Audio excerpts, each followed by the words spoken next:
I interviewed for my dream job with the manager who fired me 3 years ago. What happened next was career-changing karma. 3 years ago, I was fired from my entry-level marketing position at Premier Brands. No warning, no performance review, just escorted out on a Friday afternoon. My manager Richard claimed I wasn't a culture fit after I'd suggested improvements to their outdated social media strategy. I spent months rebuilding my confidence while working 2 part-time jobs. Eventually, I landed at a small start where I developed their social media presence from scratch. My campaigns increased their customer engagement by 400%. It helped attract major investment. When they were acquired last year, I received a glowing recommendation and started my job search again. I applied to Graduate, a top agency in my field. The reputation was stellar and the position seemed perfect, leading their new digital strategies team with full creative control.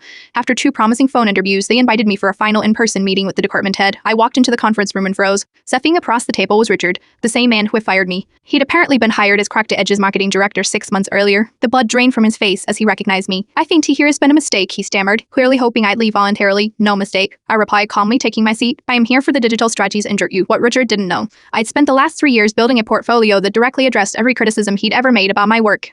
Each campaign I created had won industry recognition. The Start acquisition had been covered in several business publications as the interview proceeded. 2 senior executives stormed us. Richard tried to ask increasingly difficult technical questions, which I answered competently. When he mentioned their 6B-fit company culture, I described my successful team-building experience. One executive was puzzled by the tension and asked if we knew each other. "Yes," I said, before Richard could respond. Richard was actually my manager at Premier Brands. I've been looking forward to showing him how I've grown professionally since then. The other executive's eyes lit up. "Wait, you are the one who developed that viral campaign for TechStart. The acquisition team cited your marketing strategy as a key evaluation factor." Richard shifted uncomfortably as I shared my portfolio. The executives were clearly impressed, asking question after question, while Richard grew quieter. Near the end, the CEO unexpectedly joined us. "I hear we have the TechStart marketing genius here," she said. "I've been following your work. Why would you leave after such success?" I explained my passion for building something larger with the right team.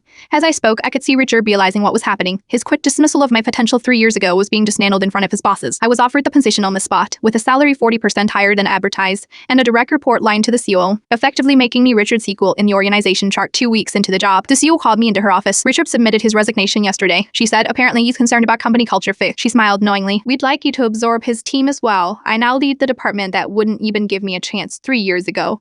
Sometimes the best revenge isn't getting someone fired, it's becoming so exceptional at what you do that they remove themselves from your path.